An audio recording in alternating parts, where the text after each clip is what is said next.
Some of us know what it feels like to swallow our pride for the sake of our children. Some of us understand the weight of standing at a stranger's door, hat in hand, asking for just one chance to prove our worth. Ben Walker had knocked on dozens of doors that week, each rejection cutting deeper than the last. The single father stood at the gates of the Langston estate with his final notice from the bank crumpled in his truck. When Genevieve Langston opened her door, Ben's rehearsed speech nearly died in his throat. "I'll work for free," he said. "Just give me a chance."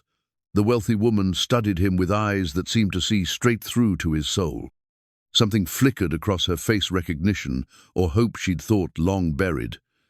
"You're the man I've been looking for," she said quietly. But what was she really looking for in a desperate stranger? Before we jump back in, tell us where you're tuning in from, and if this story touches you, make sure you're subscribed, because tomorrow I've saved something extra special for you. The morning sun cast long shadows across the gravel driveway as Ben Walker's pickup truck coughed to life one more time. He sat for a moment, hands gripping the steering wheel, trying to steady his nerves before facing whatever lay ahead at the Langston estate. Through his rear-view mirror, he could see the small silver trailer that had been home for him and his 8-year-old son, Tommy, for the past 3 years. It wasn't Moocher double-wide with peeling paint and a front step that wobbled when you put your full weight on it, but it was theirs. Well, it had been theirs until the factory closed. Ben rubbed his calloused fingers over Tommy's medical bracelet, which he always kept in his shirt pocket during the day. The worn piece of medical alert jewelry had become his talisman, a constant reminder of why he couldn't afford to fail. Tommy needed stability, routine, and most importantly, his specialized therapy sessions that cost more per month than most people made. The boy was still sleeping when Ben left that morning, curled up with his favorite weighted blanket and the stuffed elephant that went everywhere with him. Mrs. Chen from next door would be over soon to get Tommy ready for his day program. She'd been a godsend these past few weeks, refusing to accept payment for watching Tommy while Ben searched for work. "You're a good father, Ben," she'd told him just yesterday, her weathered hands patting his shoulder. "That boy knows he's loved. That's worth more than money." But love didn't pay for rent, and it certainly didn't cover the stack of medical bills that seemed to grow thicker each day. Ben had been a furniture maker for 15 years, working his way up from apprentice to lead craftsman at Morrison's Fine Furniture. He could make a dining room table sing with the grain of the wood, could craft a rocking chair that would last 3 generations. His hands knew the feel of maple and oak, cherry and walnut. They knew the precise pressure needed to guide a handplane, the delicate touch required for final sanding. Those same hands now trembled slightly as he turned off the engine and stepped out into the crisp October air. The Langston estate spread before him like something from a magazine, manicured lawns that seemed to roll on forever, ancient oak trees that must have witnessed 100 seasons, and in the center of it all, a house that belonged in a different century. The main residence was a masterpiece of colonial architecture, all white columns and black shutters, with ivy climbing the brick in perfectly controlled patterns.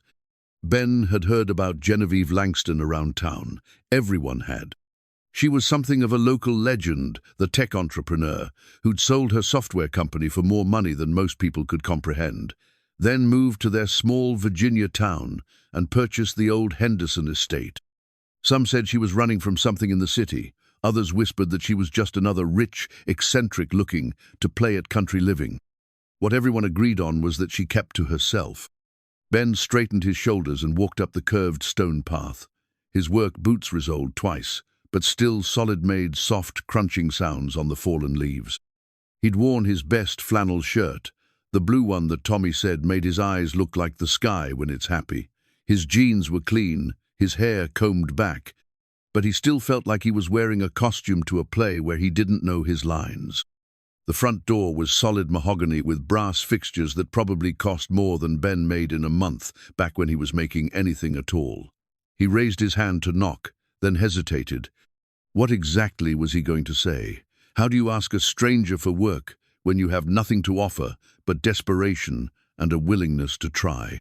Before he could second-guess himself further, the door opened. Genevieve Langston was not what he'd expected. He'd imagined someone older, perhaps stern and forbidding. Instead, he found himself looking at a woman who couldn't be much older than his own 35 years. She had auburn hair that caught the morning light and intelligent green eyes that seemed to take in everything about him in a single glance. She was beautiful in the way that money allowed, polished, put together, wearing clothes that fit perfectly and probably cost more than Ben's truck. But there was something else there, something that money couldn't buy or hide. A sadness that lived behind her eyes, a careful distance that spoke of someone who'd learned to protect herself from the world. "Can I help you?" Her voice was cultured, careful, not unfriendly but not welcoming either. Ben cleared his throat. "Ma'am, my name is Ben Walker. I was a furniture maker over at Morrison's before they closed down. I heard you might be doing some renovations, and I was wondering if you might need some help." She tilted her head slightly, studying him. "What kind of help?" "Anything you need. Carpentry, painting, yard work, repairs. I'm good with my hands, and I'm reliable. I know this might sound strange, but I'll work for free at first. Just give me a chance to show you what I can do." The words hung in the air between them. Ben felt heat rise in his cheeks. He'd never begged for anything in his life, but here he was, hat in hand, asking this stranger to take a chance on him.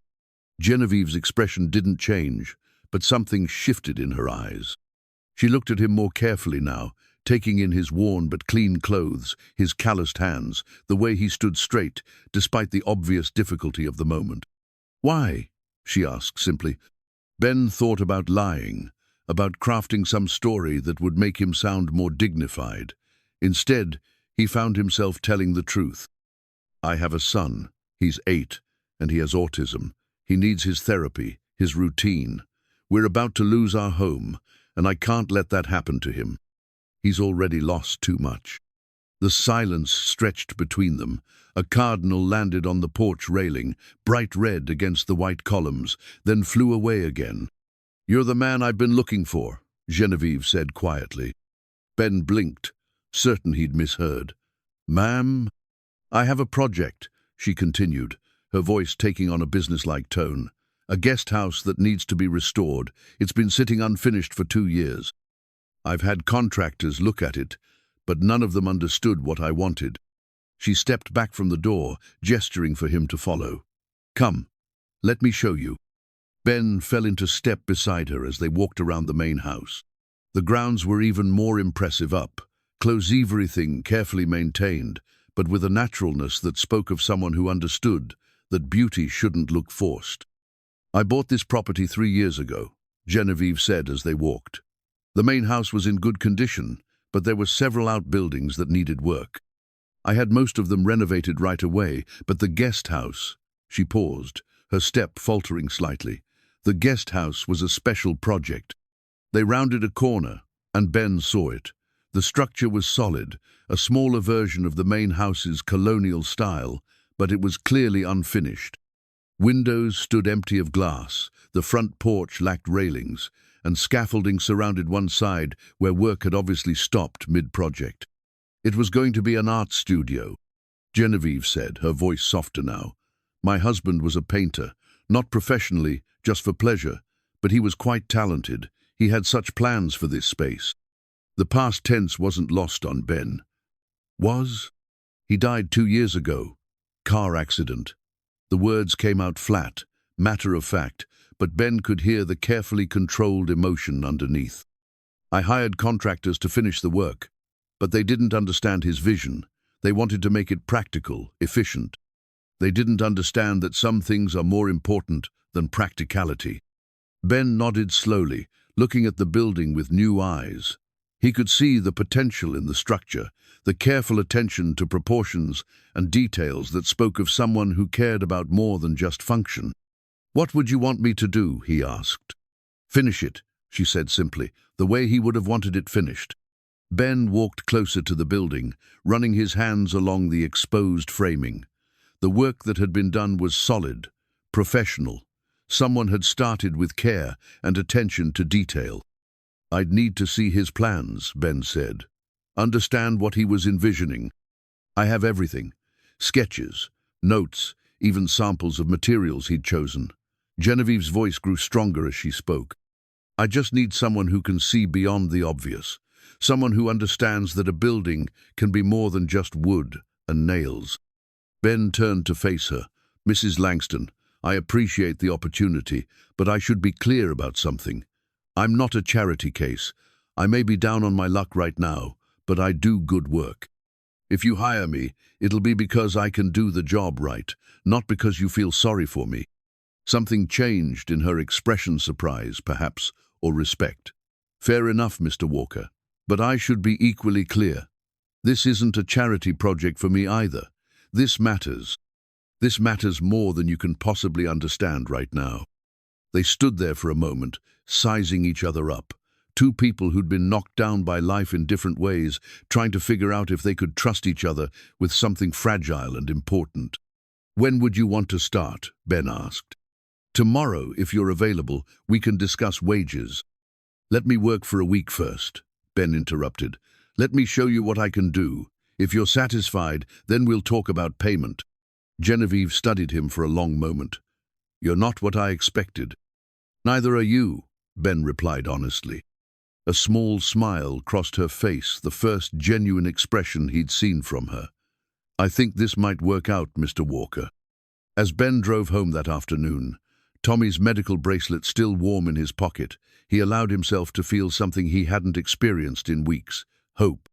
Not the desperate, grasping kind that had driven him to knock on door after door, but something steadier, something that felt like it might last. He found Tommy in the living room with Mrs. Chen, working on a puzzle of farm animals. The boy looked up when his father entered, his face lighting up with the pure joy that never failed to make Ben's heart ache with love. Daddy, look, I found all the horses. Ben knelt down beside his son, examining the puzzle pieces, arranged with Tommy's characteristic precision.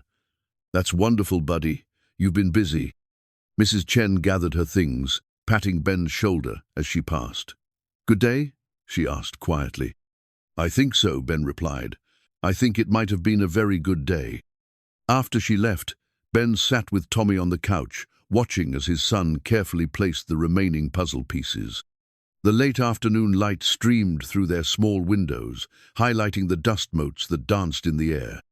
Their trailer might not be much, but it was filled with love and laughter and the kind of contentment that couldn't be bought. Tomorrow, he would begin the work of restoring someone else's dreams. Tonight, he would hold his own dreams close and allow himself to believe that maybe, just maybe, they were both going to be all right. Tommy finished the puzzle and looked up at his father with eyes that held all the trust in the world. Daddy, are you happy? Ben smoothed his son's hair, feeling the weight of responsibility and love settle around his shoulders like a familiar coat. Yeah, buddy, I think I am. Ben arrived at the Langston estate the next morning with his toolbox in the back of his truck and a thermos of coffee that Mrs. Chen had pressed into his hands. The October air carried the scent of wood smoke and dying leaves, and the morning light painted everything in shades of gold and amber. Genevieve met him at the guest house, dressed in dark jeans and a cream-colored sweater that probably cost more than Ben's monthly grocery budget. She carried a leather portfolio under her arm and wore the same carefully composed expression he'd seen the day before. I brought everything, she said, opening the portfolio. Marcus's sketches, his notes, material samples, everything he planned for this space. She handed him a folder, and Ben opened it carefully. The first thing he saw was a hand-drawn blueprint, water-stained around the edges, but still clear enough to read. The drawing showed the guest house layout with meticulous detail, not just the structural elements, but notes about natural light, views of the garden, the precise placement of easels and storage for art supplies. He was thorough, Ben said, impressed by the attention to detail. He was a perfectionist, Genevieve replied, about everything that mattered to him. Ben studied the sketches, noting the way Marcus had planned for the morning light to flood the main studio space, how he'd positioned windows to frame specific views of the estate grounds. This wasn't just a room, it was a sanctuary designed for creativity and contemplation. This is beautiful work, Ben said honestly. I can see why you want it finished properly. Genevieve nodded, but something flickered across her face, pain, perhaps, or regret. He spent months planning it. Every detail had meaning. Ben spent the morning examining the existing structure, comparing it to Marcus's plans. The foundation work was solid, the framing expertly done.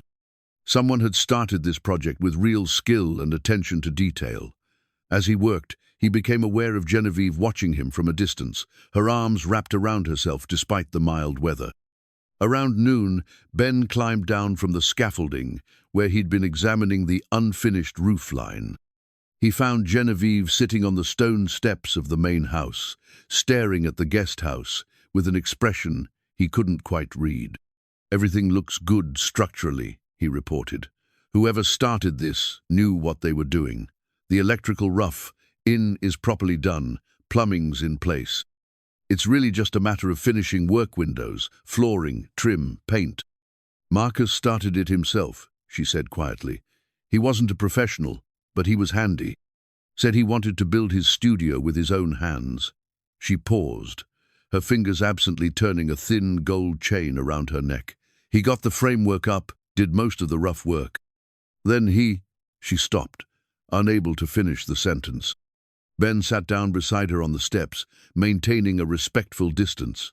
"How long were you married?" 8 years.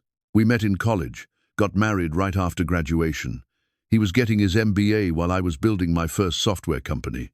A small smile crossed her face.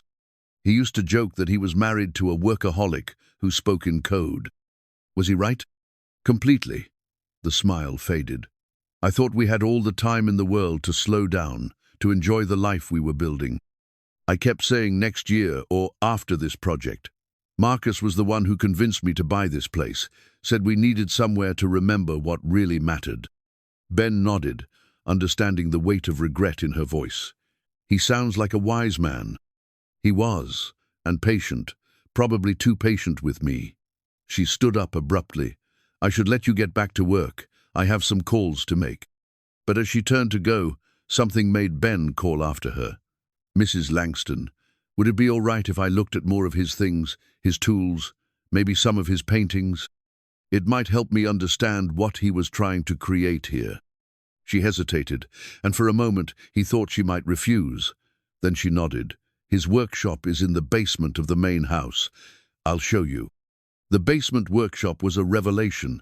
Marcus Langston had been a man who appreciated quality and craftsmanship.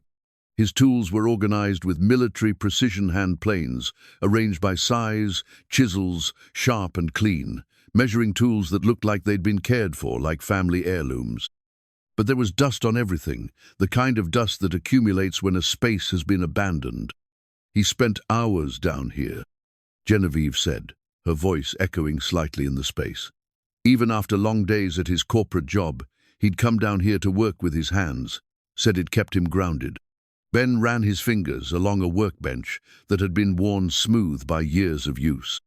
He could see the marks of a craftsman who'd truly loved his work, careful notches for measurements, stains from various finishes, the gentle wear patterns that spoke of countless hours spent creating. "Would you mind if I used some of his tools?" Ben asked. "I have my own, but they were chosen for this project. It seems right." Genevieve's breath caught, and Ben turned to see tears glistening in her eyes. She nodded, unable to speak. It was then that Ben noticed the paintings. They were stacked against the far wall, maybe 20 canvases of various sizes. Most were landscapes views of the estate grounds in different seasons, studies of light and shadow that showed real talent and a deep love of the place. But it was the unfinished canvas on the easel that made Ben's chest tighten. The painting showed the guest house as Marcus had envisioned it when complete. The building glowed with warm light from within, surrounded by carefully tended gardens. Through the large windows, you could just make out the suggestion of an artist at work, brush in hand, captured in a moment of pure creative joy. "He was painting his dream," Ben said softly. Genevieve moved to stand beside him, and Ben noticed she was wearing the gold chain outside her sweater now.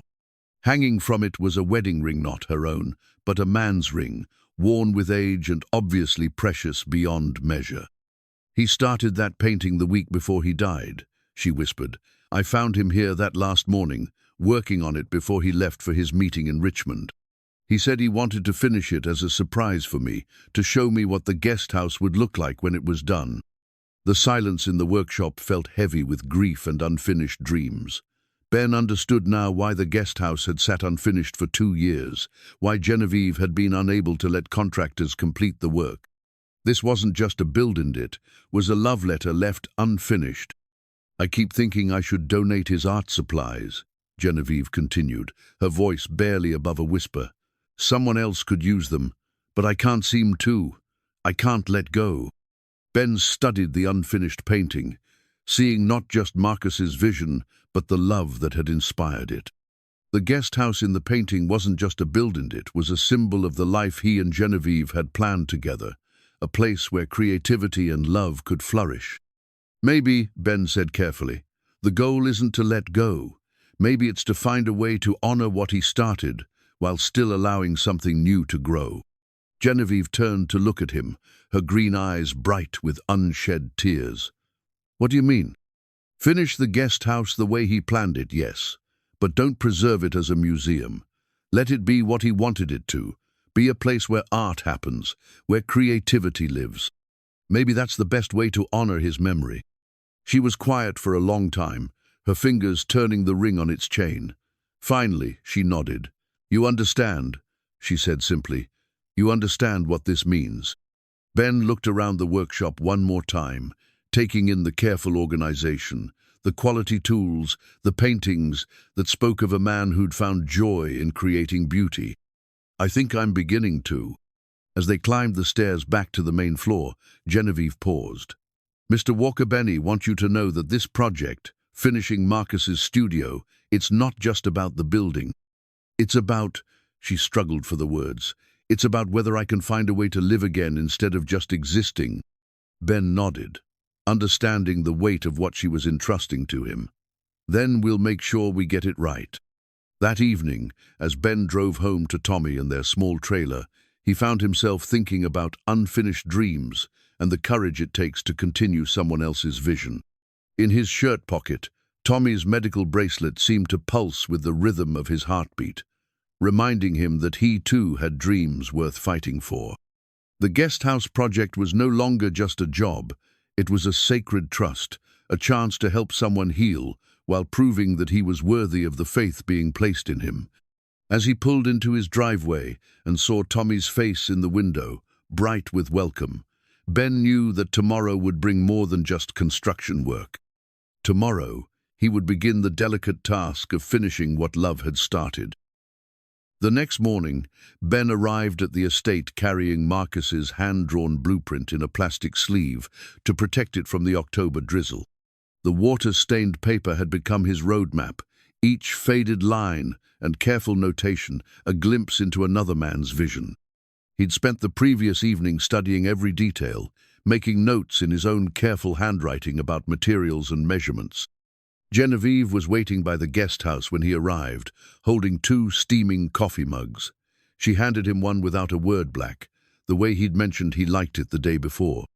It was a small gesture, but it spoke of someone who paid attention to details.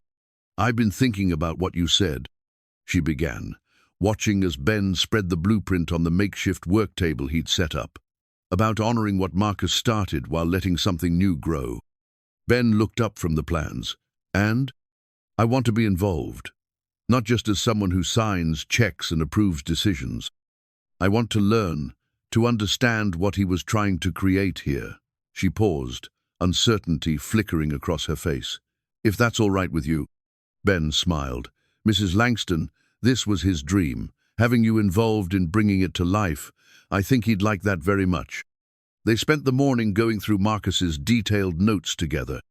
The man had been meticulous in his planning, noting everything from the angle of natural light at different times of day to the specific type of wood stain he wanted for the interior trim. But more than the technical specifications, his notes revealed his emotional connection to the project. He writes here about wanting the studio to feel like a sanctuary where creativity can flourish without judgment, Ben read aloud. "And look at this note, windows positioned to frame the oak tree where Jen likes to read in the afternoons. Genevieve's breath caught. I didn't know he'd noticed that. He noticed everything about you, Ben said gently. These plans aren't just about building a studio, they're about building a space specifically for the woman he loved. As they worked through the morning, Ben began to see the careful thought behind every decision Marcus had made. The placement of electrical outlets wasn't random. They were positioned to accommodate easels and task lighting in optimal configurations. The storage areas weren't just functional, they were designed to keep art supplies organized, but easily accessible. Even the choice of flooring had been considered from an artist's perspective, selecting materials that would be comfortable to stand on for long periods, but durable enough to withstand paint spills and heavy equipment. Your husband was a thoughtful man, Ben observed as he measured the space where Marcus had planned built-in storage cabinets. Sometimes I think he knew me better than I knew myself, Genevieve replied. She was sitting on an overturned bucket, reading through a stack of Marcus's notes. Listen to this. Jen always says she's not artistic, but I've seen the way she arranges flowers, the way she chooses colors for the house. She has an artist's eye. She just needs the right space to discover it. Ben paused in his measuring. Do you think he was right? I don't know. I've always been focused on practical things, business, technology, solving problems with logic and data. Art seemed like something for other people, people who had time for beauty and creativity. Maybe that's exactly why he wanted to build this for you, Ben suggested, to give you permission to explore that side of yourself. The sound of a car door slamming interrupted their conversation. Through the unfinished windows, they could see a small blue sedan parked near the main house. A moment later, Mrs. Chen appeared, leading Tommy by the hand. I hope it's all right, the elderly woman called out. Tommy's day program was cancelled because of a stomach bug going around, and he kept asking about seeing where Daddy works. Ben set down his tape measure and walked over to greet his son. Tommy looked around with wide eyes, taking in the skeletal structure of the guest house with the intense focus he brought to anything new and interesting. Daddy, what are you building? Tommy asked, his voice carrying the precise diction that came from years of speech therapy. I'm helping to finish an art studio, Ben explained, kneeling down to Tommy's level.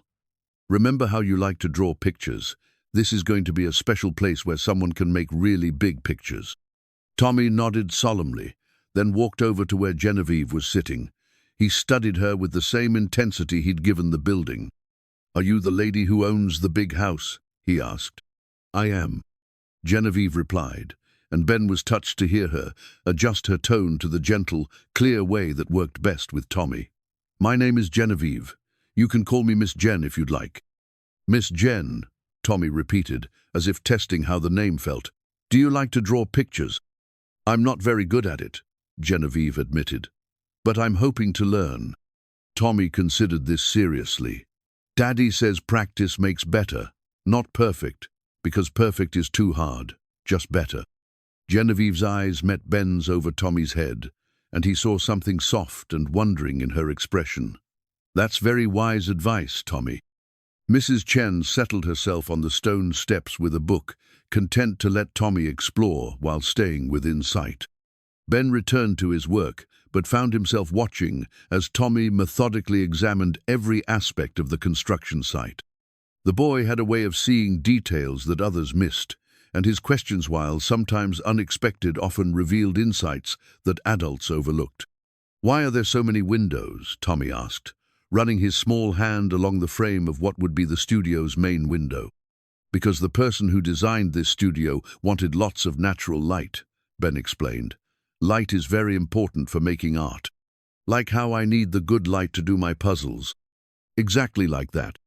Genevieve watched this exchange with something approaching wonder. Ben could see her taking in the patience he showed with Tommy's questions, the way he treated his son's curiosity as valuable rather than burdensome. Tommy, she said suddenly, would you like to see the plans your father is working from? Tommy nodded eagerly, and Genevieve carefully showed him the blueprint, pointing out different areas and explaining what each space would become. Ben was struck by her natural way with his songe. He didn't talk down to him or oversimplify, but she adjusted her explanations to match his understanding. "This room will have easels for painting," she said, pointing to the main studio space. "And this smaller room will store all the art supplies, brushes and paints and different kinds of paper." "Will you paint pictures of horses?" Tommy asked hopefully. Horses were his current obsession, following a phase of intense interest in farm animals. "I might," Genevieve said seriously. "Would you like that?" "Yes. Horses are beautiful and strong, and they take care of their families." The simple observation hung in the air, and Ben saw Genevieve blink back sudden tears. Tommy had a way of cutting straight to the heart of things with his honest observations. As the afternoon wore on, Ben continued his work, while Tommy helped in the ways an 8-year-old could, sorting screws by size, holding a measuring tape steady, carefully organizing tools in Marcus's toolbox that Ben had brought up from the basement workshop. The boy's need for order and routine actually made him quite helpful, and Ben could see that Genevieve was charmed by Tommy's methodical approach to every task. "He's remarkable," she said quietly during a moment when Tommy was absorbed in arranging paintbrushes by size in Marcus's old brush holder. "He is," Ben agreed. "Different doesn't mean less. It just means he sees the world in his own way." "His mother," Genevieve began, then stopped herself. "I'm sorry, that's not my business." "It's all right," Ben said. "Sarah died when Tommy was born. Complications during delivery. It's been just the two of us from the beginning." "That must have been incredibly difficult." Ben watched his son, who was now explaining to Mrs. Chen the proper way to organize paintbrushes according to both size and type of bristle. "It was. But Tommy taught me things I never would have learned otherwise. Patience, for one thing, and how to find joy in small, perfect moments." As if sensing he was being discussed, Tommy looked up and grinned at his father. "Daddy, I organized all the brushes. Miss Jen, when you paint your horse pictures, you'll know exactly which brush to use." "Thank you, Tommy," Genevieve said, her voice slightly husky. "I think you're going to be a very good helper for this project." Later, as Mrs. Chen prepared to take Tommy home for dinner, the boy walked over to Genevieve with something in his small hands. "I made this for you," he said, holding out a small arrangement of fallen leaves he'd gathered and arranged by color gradation. "Daddy says when people are sad, beautiful things help them remember that the world is still good." Genevieve accepted the leaf arrangement with hands that trembled slightly. "It's beautiful, Tommy. Thank you." "You're welcome. Will you be here tomorrow when Daddy works on your art house?" "I will." "Good. I like you, Miss Jen. You have kind eyes like Daddy." After they left, Ben and Genevieve worked in comfortable silence as the afternoon light began to fade. The guest house was starting to feel less like an abandoned project and more like a place with purpose and future. "He's lucky to have you," Genevieve said eventually. "I'm the lucky one," Ben replied. "Tommy sees the world without pretense or judgment. He reminds me every day what really matters." As they cleaned up for the day, Ben noticed Genevieve carefully placing Tommy's leaf arrangement on the windowsill of what would become the main studio. The gesture was small, but it spoke volumes about the kind of person she was beneath her careful reserve. "Same time tomorrow?" Ben asked as they walked back toward the main house. "Yes," Genevieve said. "And Ben, thank you for letting Tommy be part of this. I think Marcus would have loved him." As Ben drove home that evening, he found himself thinking about the way Genevieve had looked at Tommy not with pity or discomfort, but with genuine appreciation for who he was. It had been a long time since someone outside their small circle had seen Tommy's gifts rather than his challenges. Maybe, Ben thought as he pulled into their driveway, this job was going to change more than just his financial situation. Maybe it was going to change all of their lives in ways he was only beginning to understand. Ben had been working at the estate for a week when he first opened Marcus's antique toolbox. It sat on the workbench in the basement workshop like a treasure chest, its brass fittings gleaming despite the dust that had settled on everything else. The toolbox itself was a work of art-dovetailed corners, smooth sliding drawers, and a patina that spoke of decades of careful use. Inside, each tool had its designated place, held secure by custom-fitted compartments lined with green felt. The hand planes were pristine, their blades sharp enough to shave paper-thin curls from a piece of wood. The chisels ranged from delicate quarter-inch blades to hefty 2-inch mortising tools, all bearing the marks of quality craftsmanship. These weren't the tools of a weekend hobbyist. They belonged to someone who understood and respected the art of working with wood.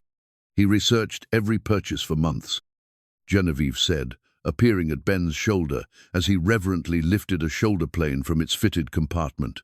He said buying cheap tools was like trying to paint with broken brushes. Ben ran his fingers along the tool's perfectly smooth sole. He was right. These are museum pieces. I've never seen a collection this fine outside of a specialty shop. Use them, Genevieve said firmly. They're meant to be used, not admired.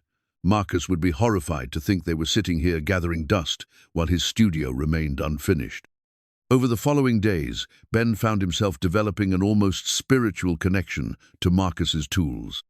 Each one had been chosen with specific purpose, and as Ben worked with them, he began to understand the man who had owned them. Marcus had been methodical, patient, someone who believed that the quality of your tools reflected the respect you had for your craft. The windows were the first major milestone. Ben had found Marcus's notes about the custom casements he'd wanted not. The standard vinyl replacements that modern contractors might install, but traditional wood-framed windows that would complement the colonial architecture while providing the specific light qualities an artist needed. The supplier Marcus chose went out of business, Genevieve explained, as they reviewed the window specifications. I've called around, but no one else makes windows exactly like these. Ben studied the detailed drawings Marcus had made. What if we made them ourselves? Could we do that? With these tools and the right lumber, absolutely. It'll take longer than ordering prefab windows, but they'll be exactly what Marcus envisioned. The decision to craft the windows by hand marked a turning point in their working relationship.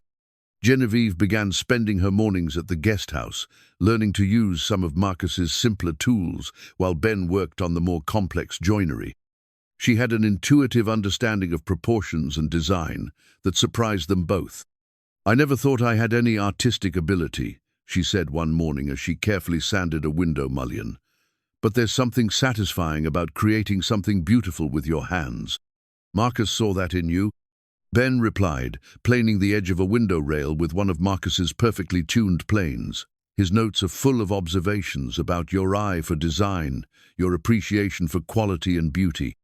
They worked in comfortable companionship, the autumn sun streaming through the open frame where the first window would soon be installed.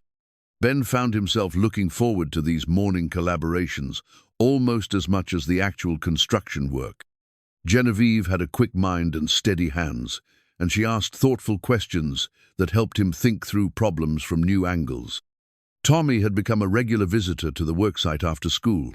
His autism gave him an unusual ability to focus on detail work, and he'd appointed himself the official organizer of small parts and hardware. Ben was touched to see how naturally Genevieve included Tommy in their conversations, never talking around him or treating him as if he weren't there.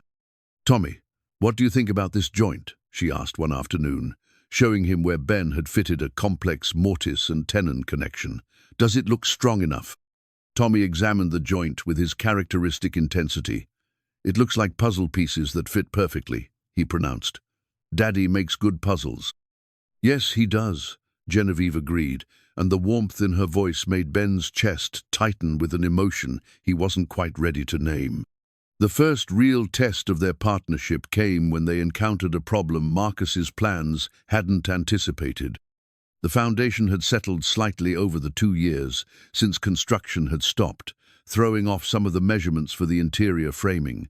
"We could shimming everything to match the original plans," Ben explained, showing Genevieve the survey marks he'd made. "Or we could adjust the design slightly to accommodate the actual conditions." What would Marcus have done? Ben considered the question seriously. "Based on everything I've learned about him, I think he would have found a way to work with what we have, while staying true to his overall vision." They spent the afternoon developing a solution that maintained the proportions and sightlines Marcus had planned, while accommodating the foundation's new reality.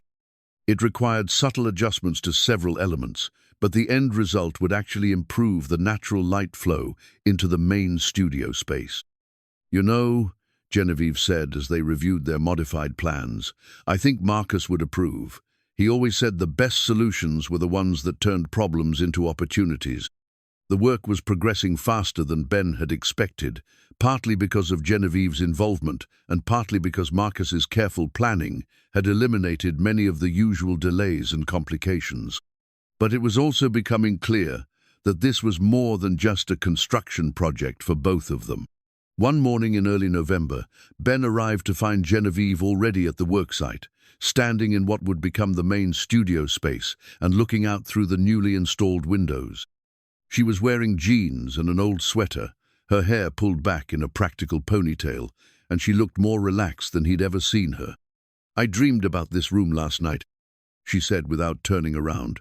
"I could see it finished easels set up by the windows, canvases stacked along the walls, the smell of oil paint and turpentine in the air." "Marcus's dream?" "No," she said quietly. "Mine."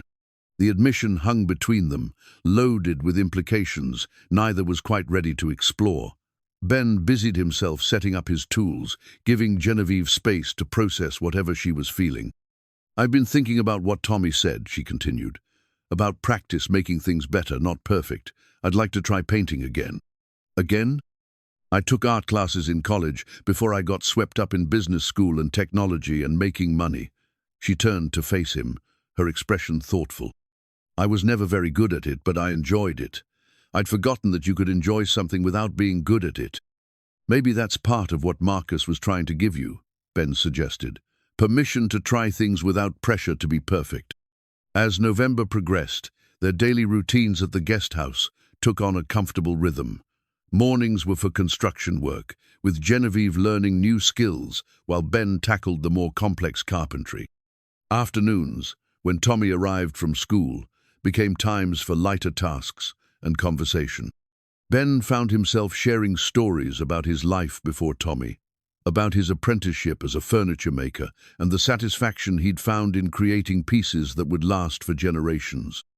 Genevieve talked about her business career, the challenges of building a company in a male-dominated industry, and the gradual realization that success hadn't brought her the fulfillment she'd expected. "Marcus used to say I was so focused on building a future that I forgot to live in the present," she admitted one afternoon as they installed the last of the custom windows. "He was right. I thought I could always circle back to the things that mattered once I'd achieved enough success." "What changed?" Ben asked. "He died," she said simply, "and I realized that all the success in the world doesn't mean anything if you don't have someone to share it with." That evening, as Ben prepared to leave for the day, Genevieve stopped him by the truck. "Ben, I want you to know that this project working with you, watching you with Tommy, seeing this place come to life, it's given me something I didn't even know I'd lost." "What's that?" "Hope," she said. "Hope that it's possible to build something new while still honoring what came before."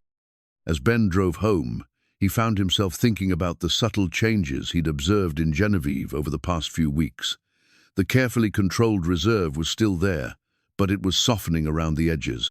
She laughed more easily now, especially when Tommy was around. She asked questions with genuine curiosity rather than polite interest. And sometimes, when she thought no one was looking, Ben caught her studying him with an expression that made his pulse quicken. The guest house was more than half finished now, its bones clearly visible and its final form beginning to emerge. But Ben was beginning to understand that the real construction project wasn't the building at all. It was the careful, delicate work of three wounded people learning to trust each other, learning to believe that it was possible to build something beautiful from the pieces of their broken dreams. Marcus's tools had played their part in that construction too, carrying forward the love and care of their original owner while serving a new purpose in hands that honored their legacy. As Ben carefully cleaned and returned each tool to its designated place in the antique toolbox each evening, he felt the weight of responsibility and the lightness of hope in equal measure. Tomorrow would bring them closer to completion, closer to the moment when they would have to decide what came next. But tonight, Ben allowed himself to imagine a future that included more than just finished carpentry and a steady paycheck. Tonight, he let himself dream of a life built on more than just survival, a life that honored the past while embracing the possibility of love renewed. The unfinished painting sat on its easel like a ghost in the corner of Marcus's basement workshop. Ben had noticed it every time he came down to select tools, but it wasn't until a grey November morning that he finally stopped to study it properly. Marcus had captured the guest house exactly as they were building. The proportions, the light, even the way the morning sun would angle through the east-facing windows. But it was more than architectural accuracy that made the painting remarkable. Marcus had somehow infused it with emotion, with the anticipation of joy and creativity that the space would contain.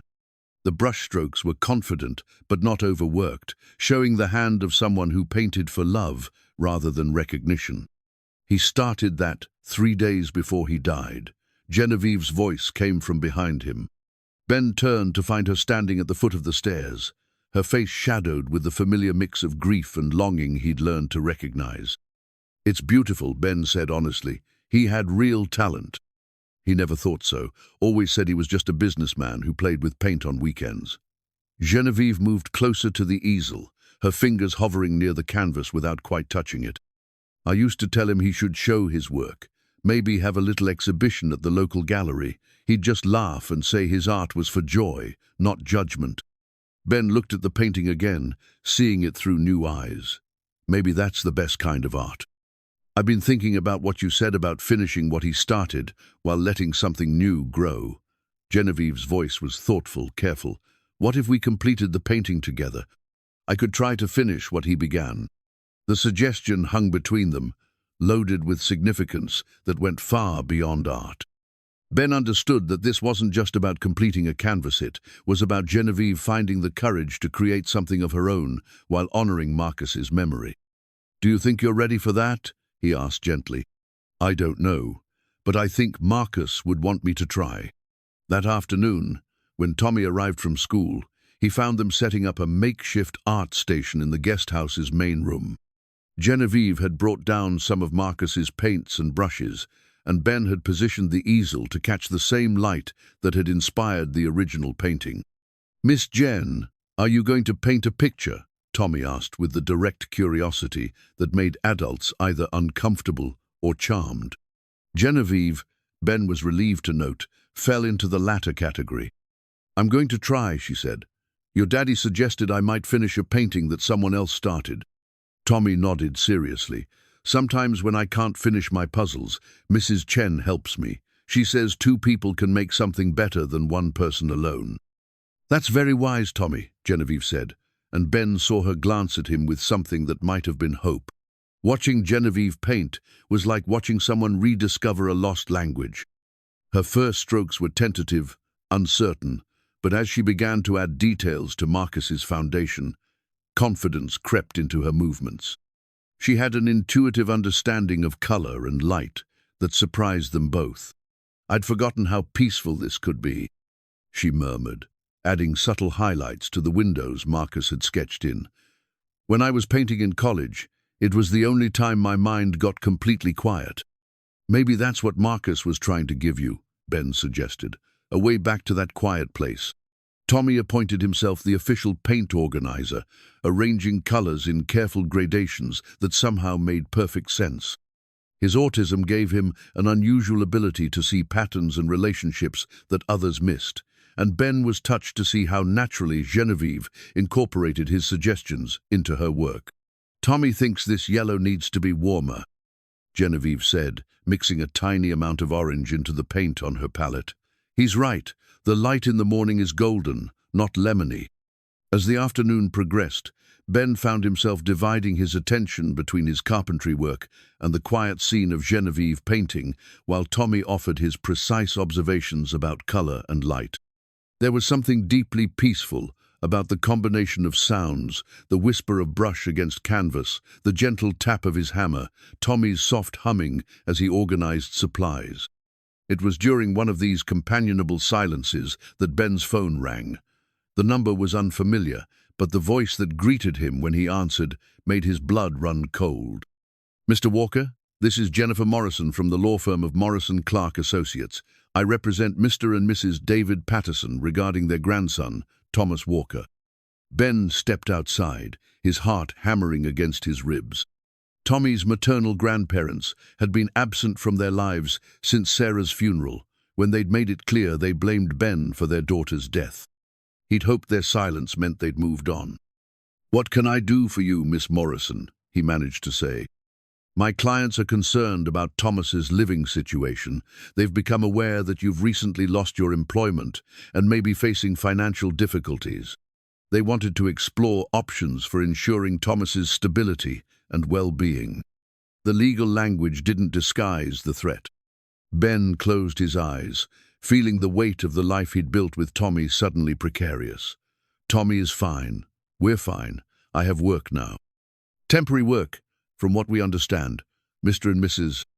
Patterson have a stable home, excellent schools in their district, and the resources to provide Thomas with the best possible care for his special needs." "Tommy doesn't need the best possible care," Ben said, his voice sharper than he intended. "He needs love and consistency and people who understand him. He has that with me." "Mr. Walker, no one is questioning your love for your son. But love isn't always enough. My clients simply want what's best for Thomas." After the lawyer hung up, Ben stood in the crisp November air, trying to process what had just happened. He'd known this was possible. Tommy's grandparents had money and connections, while Ben had a recently unemployed single father with a special needs child. In the eyes of a family court, he might look like the less stable option. "Ben?" Genevieve's voice came from behind him. "Is everything all right?" He turned to find her standing in the doorway, concern written across her face. Through the window behind her, he could see Tommy carefully arranging paintbrushes, completely absorbed in his task, and blissfully unaware that his world might be about to change. "Tommy's grandparents," Ben said, the words tasting bitter. "They're making noises about custody." Genevieve's expression shifted from concern to something fiercer. On what grounds? Financial instability, recent unemployment, the usual concerns about a single father raising a special needs child. Ben ran his hands through his hair, trying to think clearly. "They're not wrong about the finances. Even with this job, I'm barely keeping up with Tommy's therapy costs and the basic bills." "But they're wrong about everything else," Genevieve said firmly. "Anyone who spends 5 minutes watching you with Tommy can see that he's thriving in your care." Ben wanted to believe that would be enough, but he'd heard too many stories about family courts prioritizing financial stability over emotional bonds. "They have resources I can't match. Private schools, specialists, college funds. From a practical standpoint, they're idiots," Genevieve interrupted, her cheeks flushed with indignation. "Tommy doesn't need a college fund. He needs his father. He needs someone who sees his gifts instead of his challenges, who celebrates his victories instead of just managing his difficulties." Her fierce defense of Tommy and, by extension, of Ben warmed something in his chest that had been cold with fear. But it also highlighted the distance between their worlds. Genevieve could afford to be indignant about the Pattersons' focus on money because she'd never had to choose between therapy sessions and groceries. "I appreciate that," Ben said carefully. "But the reality is that courts look at practical things. Stable housing, consistent income, educational opportunities. And right now you're employed by me," Genevieve said, "with excellent references and a demonstrated work ethic. If they want to question your stability, they'll have to go through me." The offer was generous, but it also complicated things in ways that Ben wasn't sure either of them was ready to explore. Their working relationship had been gradually shifting into something more personal, but involving Genevieve in a custody battle would change the dynamic entirely. "I can't ask you to do that," he said. "You're not asking, I'm offering." Her green eyes were steady, determined. "Tommy belongs with you, Ben. Anyone with eyes can see that." Before Ben could respond, Tommy appeared in the doorway, his face bright with excitement. "Daddy, Miss Jen, come see what we made. The painting looks just like the real house now." Ben followed Tommy back inside, grateful for the interruption, but aware that the conversation with Genevieve was far from over. The painting on the easel had indeed been transformed. Genevieve had completed Marcus's vision, while adding her own touches, subtle details that brought the scene to life. "It's beautiful," Ben said honestly. "Marcus would be proud." "I think he would be," Genevieve agreed. But her eyes were on Tommy, who was explaining to them in careful detail how he'd helped organize the colors to make the painting process more efficient. Watching his so animated, happy, completely secure in the knowledge that he was loved and valued, Ben felt his resolve strengthen. The Pattersons might have money and lawyers, but they didn't have this. They didn't have the daily miracle of Tommy's trust, the small victories that came from understanding his unique way of seeing the world. "Ben," Genevieve said quietly while Tommy was absorbed in cleaning paintbrushes with his characteristic precision, "I meant what I said about helping with the legal situation." "Why?" The question came out more bluntly than he'd intended. Genevieve was quiet for a long moment, watching Tommy work. "Because watching you with him, seeing the way you've built your entire life around giving him what he needs, reminded me what real love looks like. Not the grand gestures or expensive gifts, but the daily choice to put someone else's happiness before your own." She paused, her fingers unconsciously touching the wedding ring that hung from her necklace. "Marcus used to tell me that love isn't about having enough money or the perfect circumstances. It's about showing up every day, regardless of how hard things get. You've been showing up for Tommy his entire life, Ben. That has to count for something." As they cleaned up for the day, Ben found himself thinking about the strange turns his life had taken.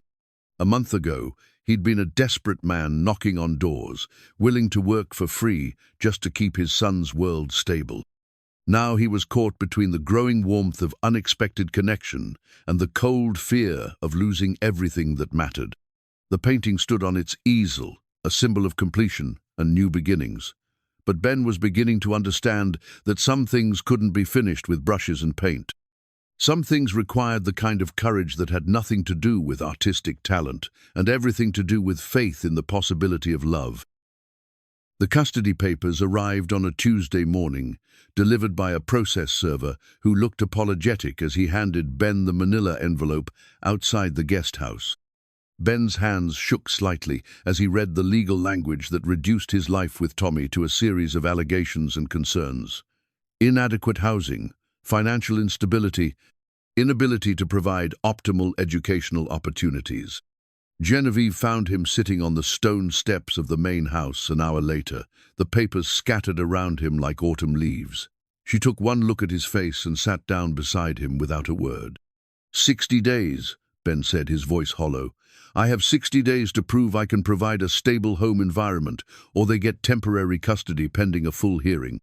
Genevieve picked up one of the papers, scanning the legal terminology with the focused attention she'd once brought to business contracts. "This is ridiculous. Listen to this: concerns about the child's educational development in an unconventional family structure. What does that even mean?"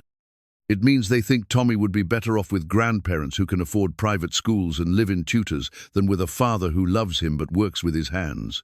Ben scrubbed his face with his palms. "Maybe they're right." "Don't you dare," Genevieve said sharply. "Don't you dare let their money and lawyers make you doubt what you know to be true. Tommy is thriving because of you, not in spite of you." But even as she spoke the words, Ben could see the doubt creeping into her eyes. The reality of his situation, a single father living in a trailer, recently unemployed, facing legal challenges from people with unlimited resources, must look different when viewed through the lens of potential scandal and social judgment. "You don't have to get involved in this," he said quietly. "I know what it looks like from the outside. Poor man, rich woman, custody battle. People will talk. Let them talk." But her voice lacked the conviction it had held the day before. The conversation was interrupted by the arrival of a sleek black sedan pulling up the circular driveway. Ben watched as two people emerged, a woman in her early 50s, wearing a perfectly tailored suit, and a man about the same age, whose bearing suggested military background or corporate authority. "The Pattersons," Ben said, recognizing them from the few photos Sarah had kept. They looked exactly like what they were: successful, well-connected people who were used to getting their way. David Patterson was tall and silver-haired, with the kind of commanding presence that filled boardrooms and intimidated opponents. His wife Margaret was elegant in the way that money and careful maintenance could achieve, her blonde hair styled in a way that suggested regular appointments at expensive salons.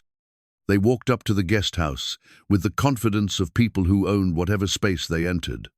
Ben stood to meet them, acutely aware of his work clothes and the sawdust in his hair. "Mr. Walker," David Patterson said, extending a hand. His grip was firm, assessing. "I'm David Patterson, and this is my wife Margaret. I believe you know why we're here." "I do," Ben replied, keeping his voice steady, "but I'm not sure why you felt the need to involve lawyers instead of talking to me directly." Margaret Patterson spoke for the first time, her voice carrying the cultured tones of someone educated at prestigious schools. "Because talking hasn't worked, Mr. Walker. We've watched from a distance for 8 years, while our grandson lived in circumstances that Sarah never would have accepted. The accusation hit like a physical blow." Ben felt Genevieve stiffen beside him, but he forced himself to remain calm. "Tommy is happy and healthy. His doctors will confirm that he's making excellent progress in all his therapies. Progress that could be accelerated with proper resources," David Patterson said. "We're not questioning your affection for the boy, but affection isn't enough. Tommy needs specialized education, exposure to cultural opportunities, preparation for a future that extends beyond." He gestured vaguely at the construction site around them. "Beyond what?" Ben asked, his temper beginning to fray. "Beyond honest work? Beyond people who value character over bank accounts?" "Beyond limitations," Margaret Patterson said sharply. "Tommy is a bright child with special needs that require special resources, resources you simply cannot provide." "And what do you know about Tommy's needs?" Genevieve spoke for the first time, her voice cutting through the tension like a blade. "When was the last time you saw him? Spoke to him? Attended one of his therapy sessions?" The Pattersons turned to look at her with surprise, as if they'd forgotten she was there. Ben saw the moment when they took in her expensive clothes, her confident bearing, the obvious wealth that surrounded them at the estate. "I'm sorry," David Patterson said with careful politeness. "I don't believe we've been introduced. Genevieve Langston, this is my property, and Ben is my employee." She stood straighter, and Ben could see her shifting into the mode that had made her successful in business. "I've had the opportunity to observe both Ben and Tommy extensively over the past several weeks. If you have concerns about Tommy's welfare, I'd be happy to address them." Margaret Patterson's eyes narrowed slightly. "How nice that Ben has found such a supportive employer. I'm sure that will be noted in our filing." The implication was clear, and Ben felt heat rise in his cheeks. But before he could respond, the sound of a car door slamming drew their attention. Mrs. Chen's blue sedan had pulled up behind the Pattersons' luxury car, and Tommy was climbing out of the passenger seat. "Daddy!" Tommy called out, running toward them with his backpack bouncing. But he stopped short when he saw the strangers, his face shifting into the careful, guarded expression he wore when meeting new people. "Tommy," Ben said gently, "these are your mother's parents, Mr. and Mrs. Patterson." Tommy studied them with the intense focus he brought to anything unfamiliar. After a long moment he said, "You look like Mommy in the pictures." Margaret Patterson's composure cracked slightly. "Hello, Thomas. You've grown so much." "Tommy," he corrected automatically. "I don't like Thomas. It sounds too serious." David Patterson crouched down to Tommy's level, his voice taking on the artificially cheerful tone adults often used with children. "Well, Tommy, how would you like to come visit us for a while? We have a big house with a swimming pool and lots of books." Tommy glanced at his father, then back at the Pattersons. "Will Daddy come too?" "Well, no, but—" "Then no, thank you," Tommy said politely. "I live with Daddy. We're a family."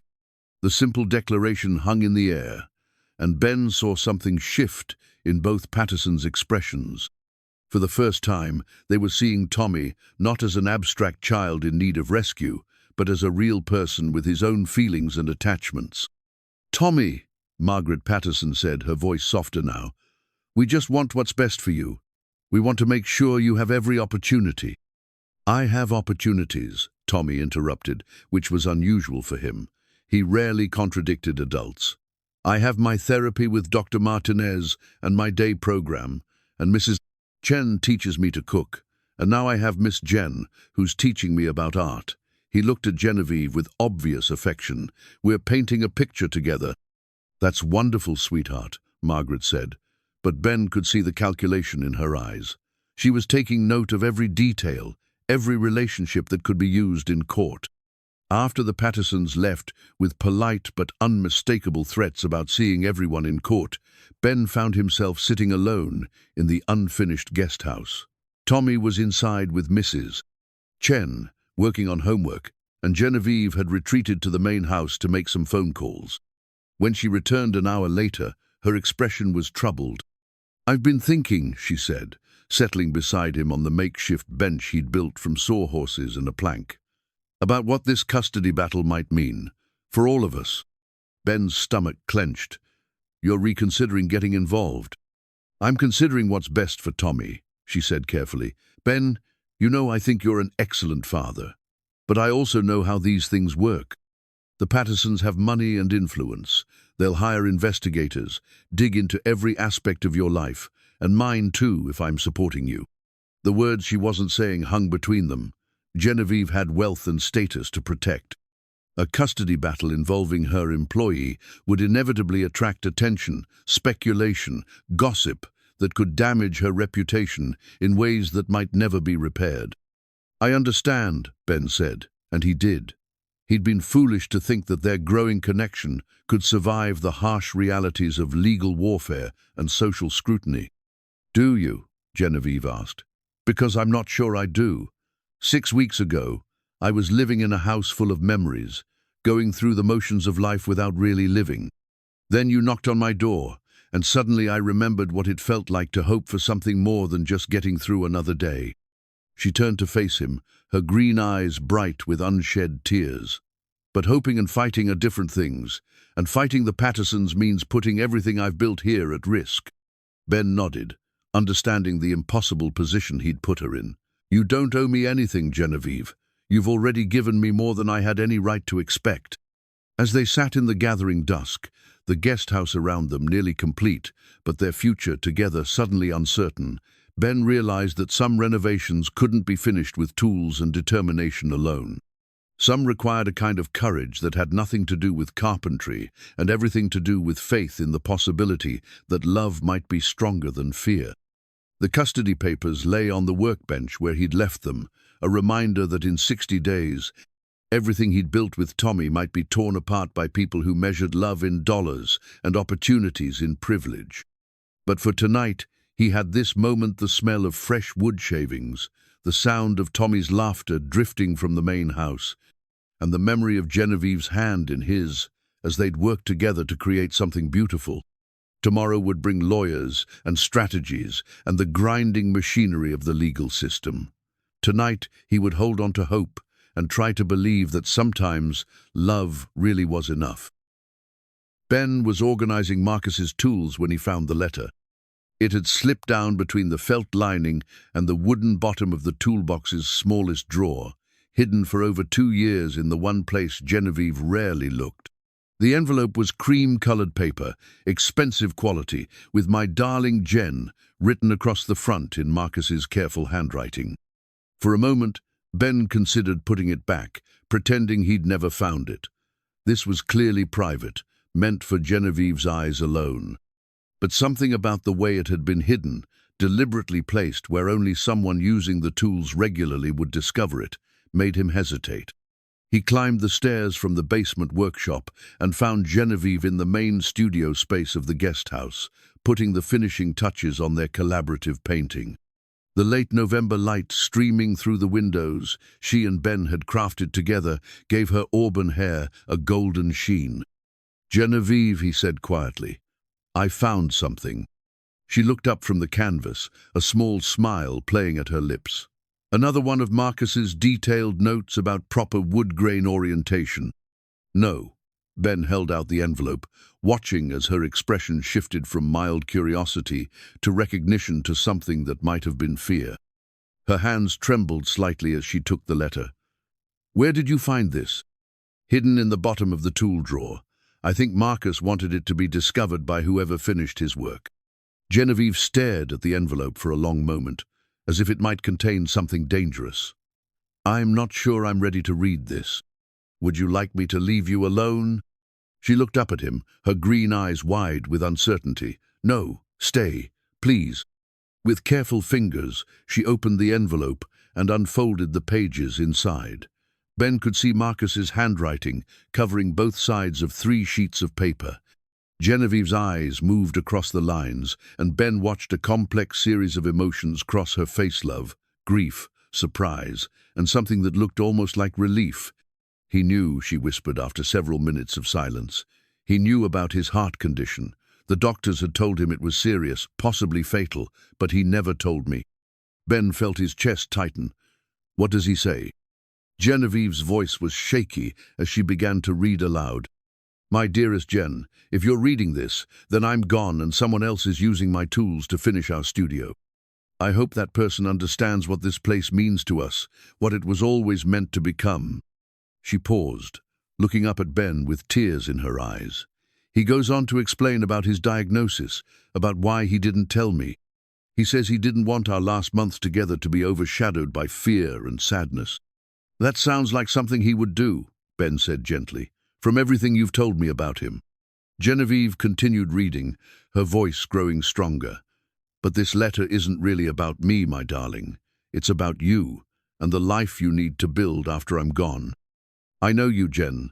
I know you'll want to preserve everything exactly as it was, turn our home into a shrine to our marriage. Please don't do that. Please don't stop living because I had to stop." Ben watched Genevieve's face as she absorbed her husband's words. He could see the internal struggle, grief and guilt warring with the permission Marcus was giving her from beyond the grave. "There's more," she said, her voice barely above a whisper. She took a shaky breath and continued. "I've been watching you work in the garden, and I see how you light up when you're creating something beautiful. I see the way you arrange flowers, choose colors, solve problems with an artist's instinct, even though you insist you're not creative. The studio I'm building isn't just for me, my love. It's for both of us. It's my gift to the artist in you that I see even when you don't." Genevieve had to stop reading, overcome by emotion. Ben moved closer, offering silent support as she struggled to compose herself. "He knew me better than I knew myself," she said when she could speak again. "I always thought the studio was his dream, his project, but he was building it for me." "What else does he say?" Genevieve's hands shook as she found her place in the letter again. "And when you're ready, not tomorrow or next month, but when your heart tells you it's time, I want you to find love again. Not to replace what we had, because that's impossible, but to discover what new kind of happiness is possible." She looked up at Ben, her eyes wide with something that might have been wonder. "He describes the kind of man he hopes I'll find. Listen to this. I hope you find someone who works with his hands and loves with his whole heart. Someone who understands that the most beautiful things in life are built slowly, with patience and care. Someone who sees your worth not in what you've accomplished, but in who you are when you think no one is watching."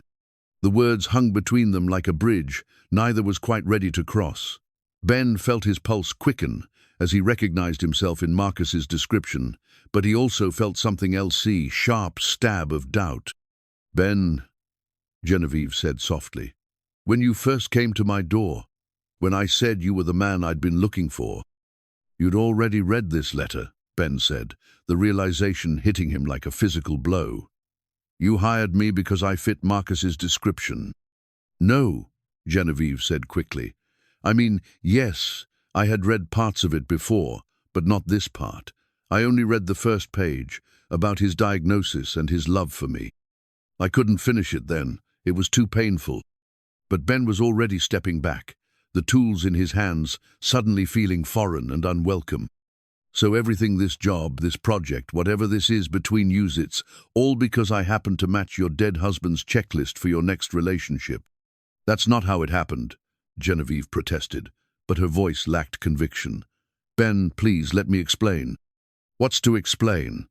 Ben's voice was bitter now, all the doubts and insecurities he'd been fighting for weeks, crystallizing into hurt and anger. You weren't looking for Ben Walker. You were looking for Marcus's replacement, someone who worked with his hands and loved with his whole heart, someone close enough to what you'd lost that you could pretend you weren't settling. You don't understand. I understand perfectly.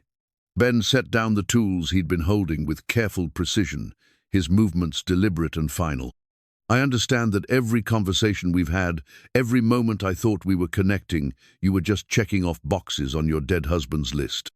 Genevieve stood up, the letter still clutched in her hands. Ben, that's not fair. Yes, Marcus's words resonated with me when I met you. But what I feel for you, what we've built together, that's real. That's not about Marcus. Isn't it? Ben asked. This whole project, bringing his studio to life, using his tools, following his plans, it's all about Marcus. And now I find out I was just another part of his grand design for your future happiness. He walked to the window they'd installed together, looking out at the estate grounds where he'd spent the happiest weeks he'd had in years. I thought I was building something new with you. I thought maybe, for the first time since Sarah died, I'd found someone who saw me for who I am, not just as a solution to their problems. You are, Genevieve said, moving closer.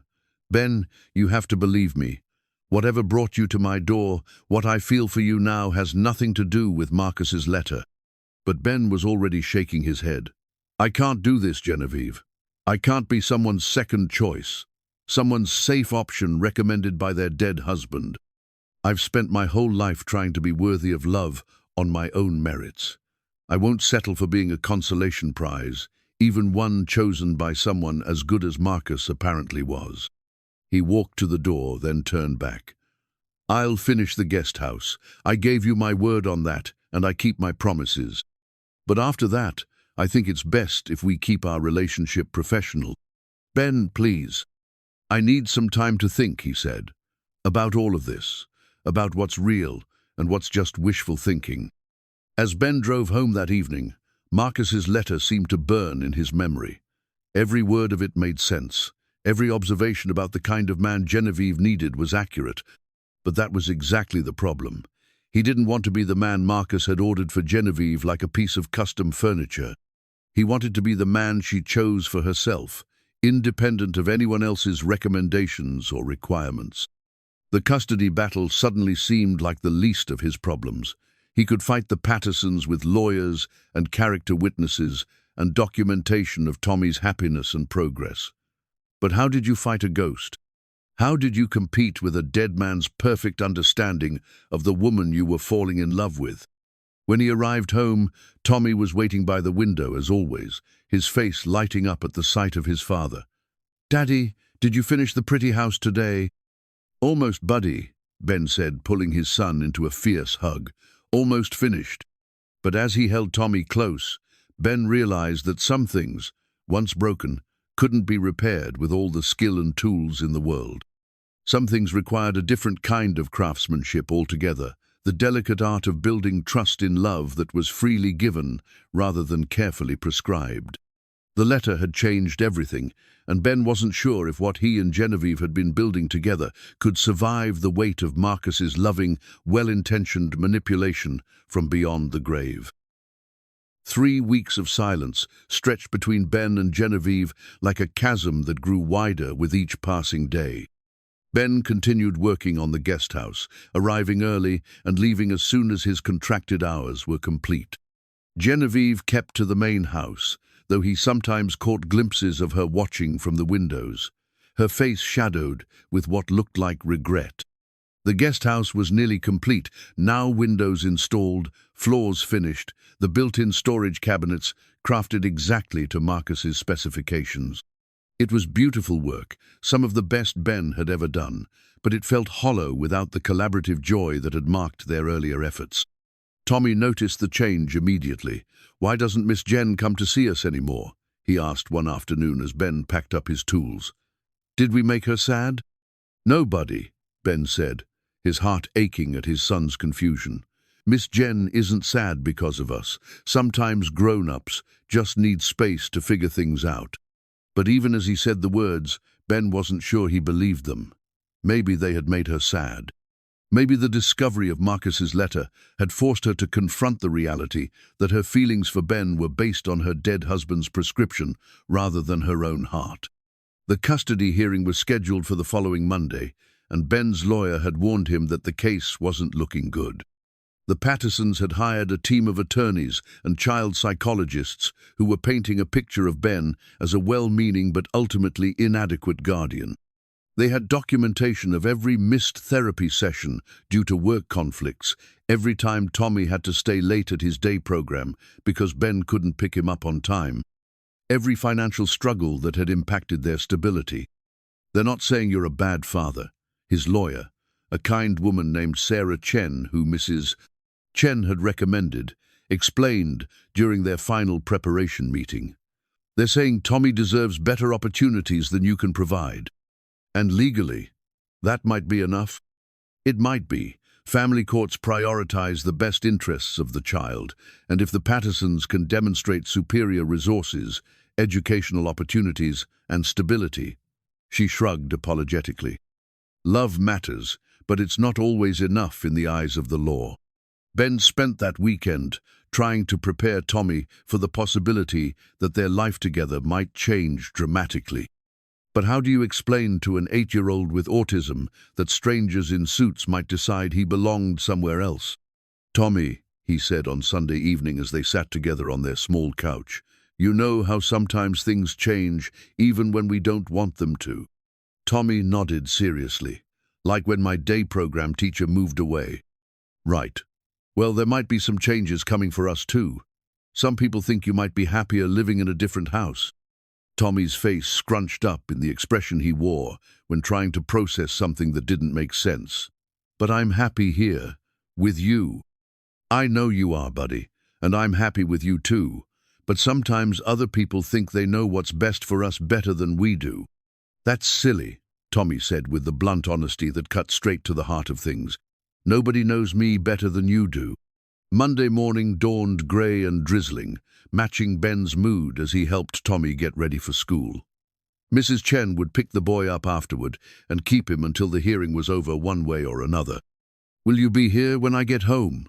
Tommy asked as Ben knelt to help him with his backpack. "I hope so," Ben said honestly. "I'm going to try very hard to make sure I am." Tommy hugged him fiercely, his small arms wrapping around Ben's neck with desperate strength. "I love you, Daddy." "I love you too, Tommy, more than anything in the whole world." The courthouse was an imposing brick building that seemed designed to intimidate anyone who entered. Ben met Sarah Chen in the lobby, noting how the Pattersons' legal team filled an entire row of chairs in the waiting area. David and Margaret Patterson looked confident, well-rested, dressed in clothes that probably cost more than Ben made in a month. "Mr. Walker," David Patterson approached him before they were called into the courtroom. "I want you to know that we don't take any pleasure in this. We simply want what's best for Tommy." "His name is Tommy," Ben said quietly, "and what's best for him is staying with the father who's loved and cared for him every day of his life." "Love isn't always enough," Margaret Patterson said, echoing the words Ben's own lawyer had used. "Tommy needs stability, educational opportunities, exposure to culture and experiences that will prepare him for the future." "He needs his father," Ben replied. "Everything else is just details." The hearing itself was a blur of testimony and evidence presentation.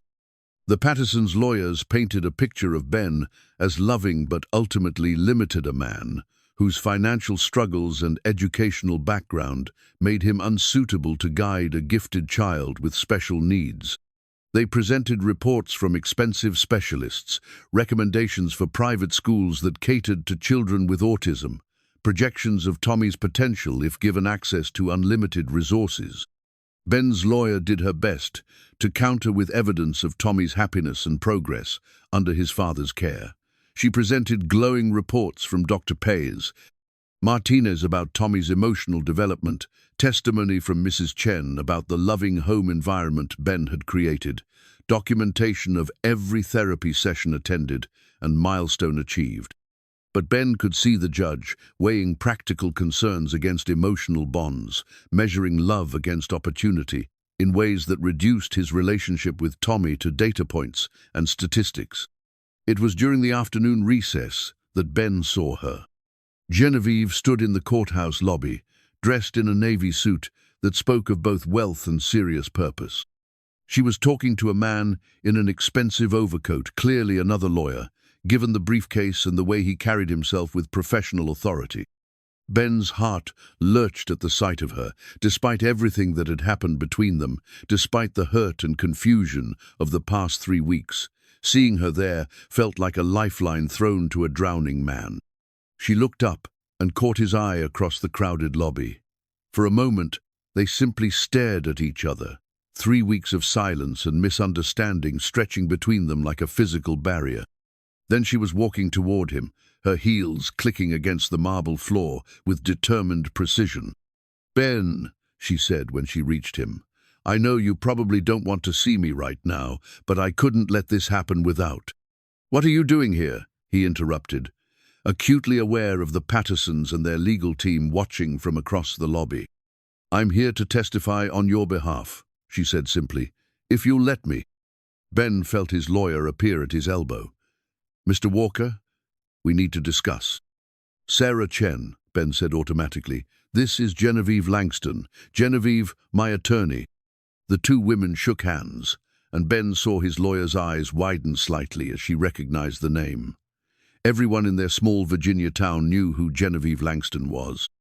"Miss Langston," Sarah said carefully, "while we appreciate any support for Ben, I should warn you that character testimony from an employer can sometimes be dismissed as biased or—" "I'm not here as his employer," Genevieve interrupted. "I'm here as someone who has witnessed firsthand the extraordinary father Ben is to Tommy. I'm here because that little boy deserves to stay with the man who has built his entire life around making Tommy feel loved and valued." She turned back to Ben, her green eyes intense with purpose. "I know things have been complicated between us. I know you have every reason to question my motives. But this isn't about us, Ben. This is about Tommy. The Pattersons' lawyers will tear you apart," Ben said. "They'll make it look like you're some wealthy woman who got emotionally involved with her employee. They'll make it seem sordid and inappropriate. Let them try," Genevieve said, and Ben heard the steel that had made her successful in business. "I've faced down boardrooms full of men who thought they could intimidate me. I can handle a few lawyers." Sarah Chen was looking between them with growing understanding. "Miss Langston, what exactly is your relationship with Mr. Walker and Tommy?" "Ben has been restoring a building on my property. During that time, I've had extensive opportunities to observe his parenting. Tommy visits the worksite regularly after school and on weekends. I've seen Ben navigate autism meltdowns with patience that would make professional therapists weep with envy. I've watched him sacrifice his own needs, food, sleep, comfort, to ensure Tommy has everything he needs to thrive." She paused, her voice growing stronger. "More than that, I've seen Tommy with his father. I've seen a child who is completely secure in the knowledge that he is loved unconditionally. The Pattersons can offer private schools and expensive therapies, but they can't offer what Ben gives Tommy every single day, the absolute certainty that he is valued exactly as he is." Before Ben could respond, the bailiff was calling them back into the courtroom. As they filed back in, Ben caught sight of Tommy's drawing tucked into his lawyer's briefcase, a crayon picture Tommy had made, showing the three of them standing in front of the completed guest house, all of them smiling. In Tommy's world, they were already a family. The afternoon session began with the Pattersons' final arguments. Their lead attorney painted a compelling picture of the opportunities they could provide: a specialized schools, unlimited therapy resources, cultural experiences, college preparation that would set Tommy up for lifelong success. "The question before this court," the lawyer concluded, "is not whether Mr. Walker loves his son. Clearly, he does. The question is whether love alone is sufficient when superior alternatives exist. Can this court, in good conscience, deny Thomas Walker the advantages that could transform his life simply because his father means well?" Then it was Sarah Chen's turn to present Ben's case. She called Dr. Martinez, who testified about Tommy's emotional stability and the crucial role his father played in his development. She called Mrs. Chen, who spoke about the loving home Ben had created and the daily acts of devotion she witnessed. And then she called Genevieve. Watching Genevieve take the witness stand, Ben was struck by her poise and determination. She faced the Pattersons' lead attorney with the same calm confidence she'd probably brought to business negotiations worth millions of dollars. "Miss Langston," the Patterson attorney began, his tone suggesting he intended to discredit her testimony before she'd barely begun. "You employ Mr. Walker, is that correct?" "Yes." "And how long have you known him?" "Approximately 2 months." 2 months, the attorney repeated, as if the short time frame proved his point. "And in those 2 months, you've developed quite strong opinions about his fitness as a parent." "I've developed strong convictions based on extensive observation," Genevieve corrected. "Mr. Walker works on my property daily. His son visits frequently. I've had numerous opportunities to observe their relationship." "Miss Langston, isn't it true that you recently lost your husband and might be emotionally vulnerable to a man who presents himself as a devoted single father?" Ben saw Genevieve's jaw tighten, but her voice remained steady. "My personal circumstances don't change what I've observed about Ben Walker's parenting. But they might color your perception, might they not? A wealthy widow, a handsome employee in need." "Objection," Sarah Chen said sharply. "Relevance?" "Sustained," the judge ruled. "Counsel, please focus on the witness's observations regarding the child in question." The attorney changed tactics. "Miss Langston, you're not married, correct? You have no children of your own." "That's correct." "So your opinions about parenting are purely theoretical, based on limited observation, rather than actual experience." It was then that Genevieve did something Ben would remember for the rest of his life. She looked directly at Tommy's drawing, which Sarah had placed on the defense table as evidence, and her expression softened with genuine love. "You're right that I don't have children of my own," she said, "but I know what it looks like when a child feels completely safe and loved. I know what it sounds like when a little boy talks about his daddy with absolute trust and adoration. I know what it means when an 8-year-old with autism, who struggles with change and new situations, immediately feels comfortable enough with his father's presence to explore and learn and grow." She looked directly at the Pattersons. "Tommy doesn't need more opportunities. He needs the one person who has never failed him, never questioned his worth, never tried to fix him or change him. He needs his father." The courtroom was silent when she finished. Even the Pattersons' attorney seemed momentarily at a loss for words. As Genevieve stepped down from the witness stand, her eyes met Ben's across the courtroom. In that moment, all the hurt and confusion of the past 3 weeks seemed to fall away. Whatever had brought them together, whatever complications Marcus's letter had created, this moment was purely about Tommy and the future they all wanted to protect. The judge called for a recess to review the testimony and evidence. As they waited in the courthouse lobby, Ben found himself standing next to Genevieve near the tall windows that looked out onto the grey December afternoon. "Thank you," he said quietly, "for what you said in there, for being here." "I meant every word," she replied. "Tommy belongs with you, Ben. Anyone with eyes can see that." They stood in comfortable silence for a moment, watching the rain streak down the windows. Then Genevieve spoke again, her voice so soft he had to lean closer to hear her. "I've been thinking about Marcus's letter," she said, "about what it means and what it doesn't mean." Ben waited, not trusting himself to speak. "Marcus knew me well enough to describe the kind of man who might make me happy," she continued. "But he couldn't have known you, Ben. He couldn't have known your laugh or the way you are with Tommy, or how safe I feel when you're near. He couldn't have known that you'd challenge me to be braver than I thought I could be, or that you'd see something in me worth believing in." She turned to face him fully. "What I feel for you, that's not something Marcus wrote in a letter. That's something we built together, one conversation at a time, one shared moment at a time. And if you'll let me, I'd like to keep building it." Before Ben could respond, the bailiff was calling them back into the courtroom for the judge's decision. As they filed back in, Ben felt something shift inside him, not just hope for the custody decision, but hope for something larger. Hope that love really could be stronger than fear, that trust could be rebuilt, and that families could be formed in ways that honored the past while embracing the future. The judge was ready to render her decision, and Ben's entire future hung in the balance. But for the first time in weeks, he felt like whatever came next, he wouldn't have to face it alone.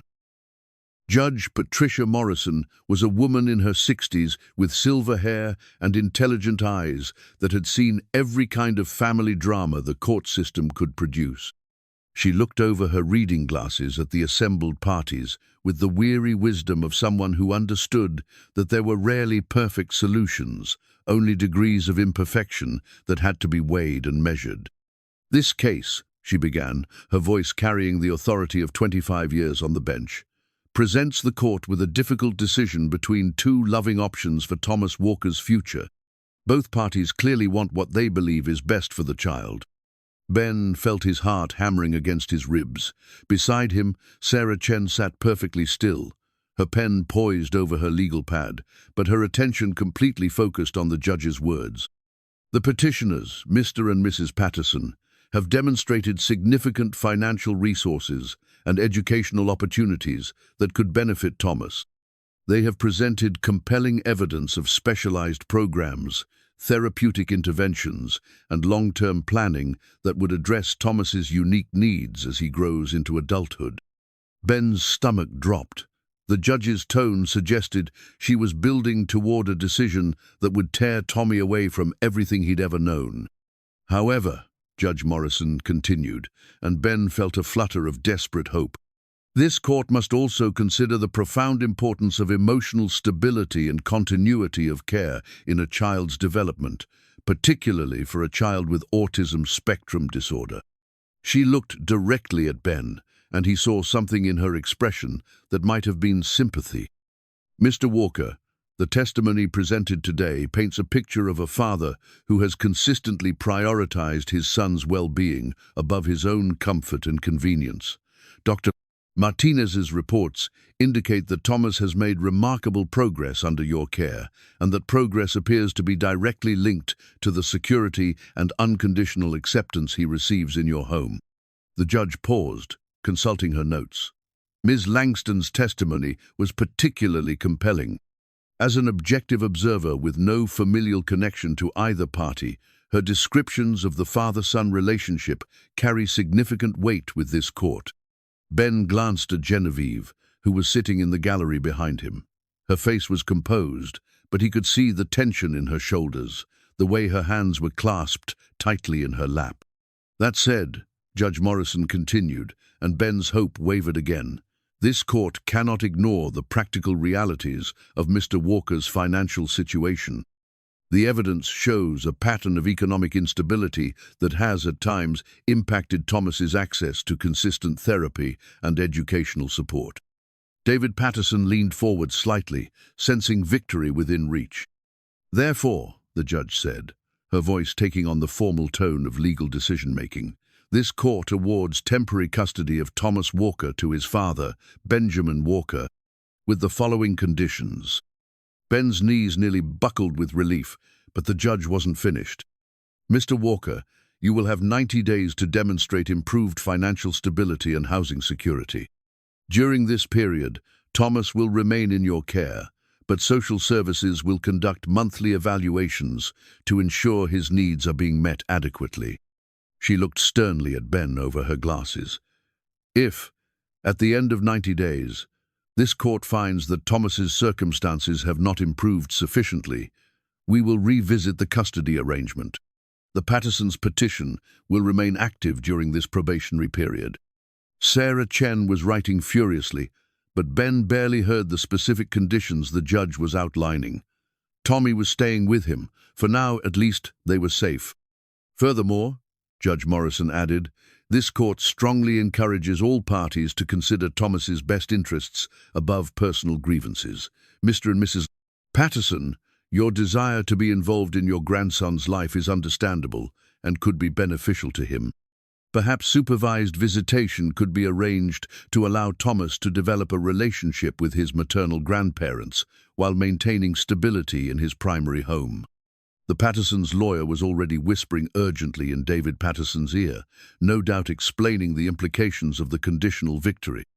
They had 90 days to prove that Ben couldn't provide adequate stability, and Ben had 90 days to prove that he could. As the court session ended and people began filing out, Ben felt both relief and renewed pressure. He'd won the battle, but the war was far from over. "Mr. Walker." Judge Morrison's voice stopped him as he gathered his papers. "A word, please." Ben approached the bench, his lawyer beside him. "Off the record," the judge said quietly, "I believe Thomas belongs with you. Your love for that boy is evident, and his attachment to you is profound. But love alone won't satisfy this court if your living situation deteriorates further. Use these 90 days wisely."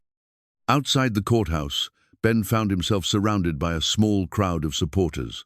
Mrs. Chen had arrived just as the session ended, having arranged for a neighbor to watch Tommy. Dr. Martinez had stayed for the decision, offering professional validation for the judge's ruling. But it was Genevieve who reached him first. "Congratulations," she said, and the warmth in her voice made his chest tight with emotion. "Tommy gets to come home." "For now," Ben said, the reality of the 90-day condition tempering his relief. "But I still have to prove I can provide the stability they want." "You will," Genevieve said with quiet confidence. "We will." The pronoun hung between them, loaded with implications that Ben wasn't sure he was ready to explore. But before he could respond, David Patterson was approaching, his wife beside him, and their legal team trailing behind.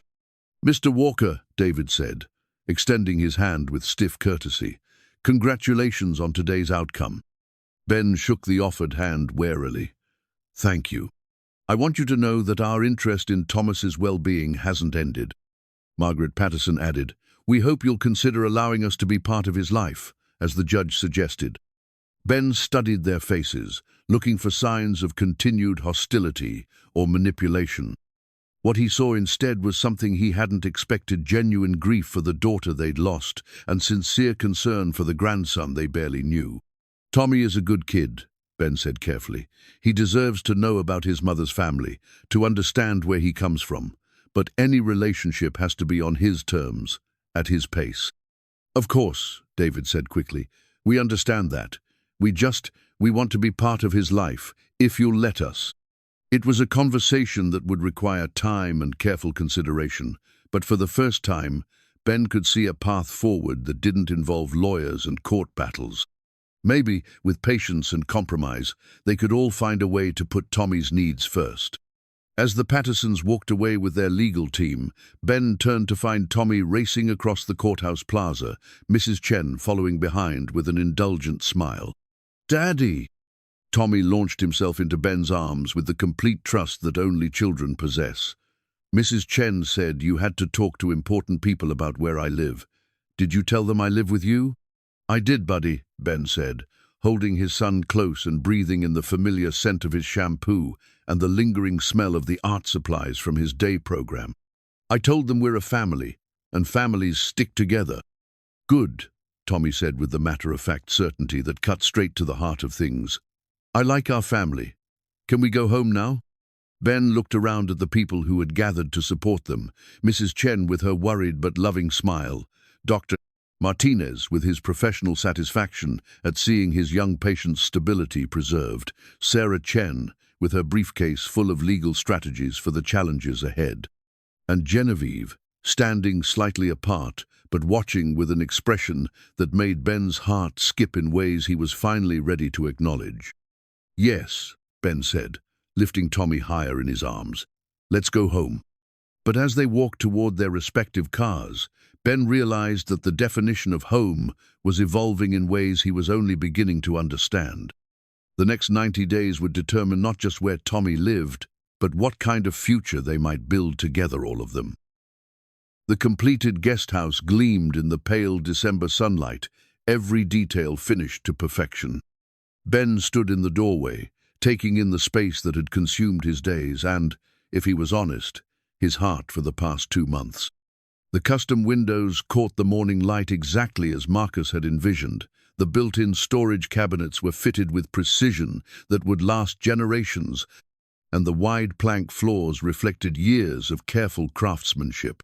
It was beautiful, it was perfect, and it was finished. Genevieve found him there an hour later, holding a brass key in her palm and wearing an expression that mixed pride with something that looked like sadness. "It's done," she said simply, offering him the key. "Everything Marcus dreamed of, everything we worked toward, it's complete." Ben took the key, feeling its weight. Such a small thing to represent so much work, so many shared hours, so many conversations that had changed both of their lives. "It's beautiful," he said, and meant it. "Marcus would be proud." "I think he would be," Genevieve agreed. She walked to the center of the main studio space, turning slowly to take in all the details they'd labored over together. "Ben, we need to talk. About us, about what comes next." The conversation Ben had been both dreading and hoping for had finally arrived. In the days since the custody hearing, they'd been carefully polite with each other, professional but distant, as if neither was sure how to bridge the gap between what they'd been building before Marcus's letter and what they might build going forward. "I have something for you," Genevieve said, walking to where she'd left a leather portfolio on the windowsill. "A business proposition." Ben's heart sank.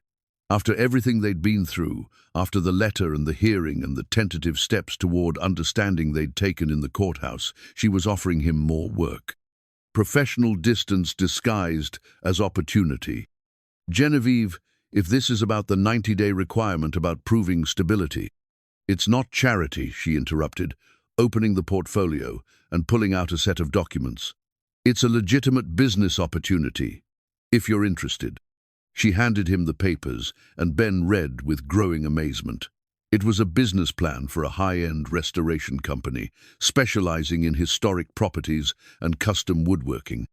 The financial projections were conservative but promising, the market analysis thorough and professional. "I've been thinking about what you said, about wanting to be valued for your own merits rather than fitting someone else's prescription," Genevieve said, her voice carefully neutral. "This would be your company, Ben. Your name, your reputation, your decisions. I would be a silent partner, providing initial capital and connections, but the creative and operational control would be entirely yours." Ben stared at the documents, barely able to process what he was seeing. "This is a considerable investment." "It's a smart investment. You're incredibly talented, Ben. I've watched you work, seen the quality of your craftsmanship, observed how you solve problems and manage projects. This region is full of historic properties that need exactly the kind of careful, skilled restoration you can provide." She moved to stand beside him, close enough that he could smell her perfume, but maintaining the careful distance they'd both been respecting. "More than that," she continued, "this would provide the financial stability you need for Tommy, steady income, health insurance, a professional reputation that would satisfy any family court." Ben looked up from the papers to find her watching him intently. "Why would you do this?" "Because you deserve the chance to build something of your own. Because Tommy deserves to have his father's talents recognized and rewarded appropriately." She paused, her green eyes steady on his. "And because I believe in you, Ben. Not as Marcus's recommended replacement, not as a solution to my loneliness, but as the skilled, principled, extraordinary man you are." The words hit him like a physical force. This wasn't just a business offer, it was Genevieve's way of proving that her feelings for him were separate from her husband's letter, based on her own observations and choices. "There's one condition," she added, and Ben braced himself for the catch he'd been expecting. "You have to want this for yourself, not just as a way to keep Tommy. This offer stands regardless of what happens with the custody situation, regardless of what happens between us personally. I won't have you feeling obligated to me professionally because of anything else." Ben set the papers down on the windowsill and looked out at the estate grounds where he'd spent the happiest working months of his adult life. The offer was generous, more generous than he'd ever dreamed possible. It would solve his financial problems, provide security for Tommy, and give him the professional independence he'd always wanted. But it would also tie him to Genevieve in ways that complicated the already complex emotions between them. "What about us?" he asked quietly. "What about whatever this is that's been growing between us?" Genevieve was quiet for a long moment, her fingers tracing the grain of the custom cabinet he'd built. "I don't know," she admitted. "I know what I hope for, what I dream about when I let myself think past the fear and the complications. But I also know that Marcus's letter changed things for you, made you question whether my feelings are genuine." She turned to face him fully. "So I'm giving you space to decide. Take the business offer or don't, based purely on whether it's right for your career and Tommy's future. And separately, when you're ready, decide whether you want to explore what might be possible between us." It was, Ben realized, exactly what he'd needed to hear. Genevieve was untangling the professional opportunity from their personal connection, giving him the freedom to choose both or either or neither, without coercion or obligation. "I need time to think about the business proposal," he said. "It's a big decision, and I want to make sure I'm considering all the implications." "Of course, take all the time you need. But I don't need time to think about us." Ben continued, stepping closer to her. "I've been thinking about us for weeks, trying to separate what I felt from what Marcus's letter suggested I should feel. And here's what I know." He reached out to touch her face, his calloused fingers gentle against her smooth skin. "I know that when you laugh at something Tommy says, my heart does things that have nothing to do with anyone's recommendations. I know that watching you discover your artistic abilities has been one of the greatest joys of my adult life. I know that the way you stood up for me in that courtroom came from your heart, not from any letter." Genevieve's eyes filled with tears, but she was smiling. "I know that what I feel for you is mine," Ben continued. "It belongs to us, to the conversations we've had, and the work we've done together, and the way you see the best in both Tommy and me. Marcus may have described the kind of man who could make you happy, but he couldn't have known that you'd make me happier than I ever thought possible." Before she could respond, he leaned down and kissed her softly at first, then with growing confidence as she kissed him back. It was a kiss that tasted of new beginnings and old fears finally released, of trust rebuilt and love freely chosen. When they broke apart, both were breathing hard. "So," Genevieve said, her voice slightly unsteady, "does this mean you're willing to see where this goes?" "I'm willing to build something new with you," Ben said. "Something that honors what came before but belongs entirely to us." Through the window, they could see Tommy playing in the garden with Mrs. Chen, his laughter carrying on the winter air. He was safe, he was loved, and he was exactly where he belonged. The key to the completed guest house was still in Ben's hand, brass warming under his fingers. It represented an ending, but also a beginning, the completion of Marcus's dream and the foundation for whatever they would build together next. 1 year later, Ben stood in the same doorway of the guest house where he'd received Genevieve's business proposal, but everything had changed. The space that had once been Marcus's planned art studio now served a dual-purpose half workshop for Ben's thriving restoration business. Half art studio, where Genevieve spent her mornings painting with the natural light that Marcus had designed the windows to capture. The business had exceeded even Genevieve's optimistic projections. Word of Ben's craftsmanship had spread through the network of historic property owners in Virginia and beyond. He had more work than he could handle, a waiting list of clients, and had even hired 2 apprentices to help with the growing demand. More importantly, he had the professional respect and financial security that had seemed impossible just over a year ago. But it was the personal changes that meant the most. "Daddy, is it time yet?" Tommy asked, appearing in the doorway wearing his best button-down shirt and the navy tie that Genevieve had taught him to knot himself. At 9 years old, he'd grown taller and more confident, his autism still part of who he was, but no longer the defining challenge of his daily life. "Almost, buddy," Ben said, adjusting his own tie. "Miss Jen is still getting ready." "She's not Miss Jen anymore," Tommy corrected with the precision that made adults smile. Today she becomes Mommy Jen.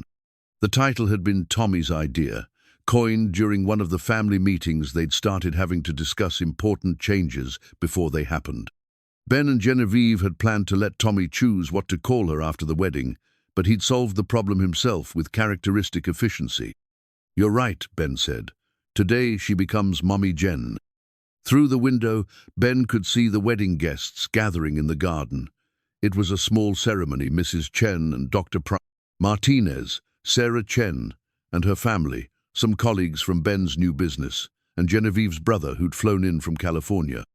Even David and Margaret Patterson were there, their relationship with Tommy having evolved into something warm and supportive over the months of supervised visits. The past year had taught all of them that families could be complicated and still be loving, that adding people to a child's life didn't diminish existing bonds, but enriched them.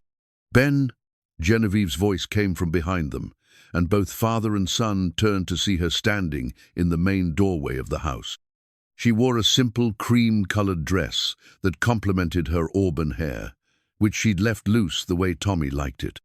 She wasn't traditionally beautiful in the way that magazine covers defined beauty, but she was radiant with happiness and love, and Ben felt his breath catch, just as it had the first time he'd seen her.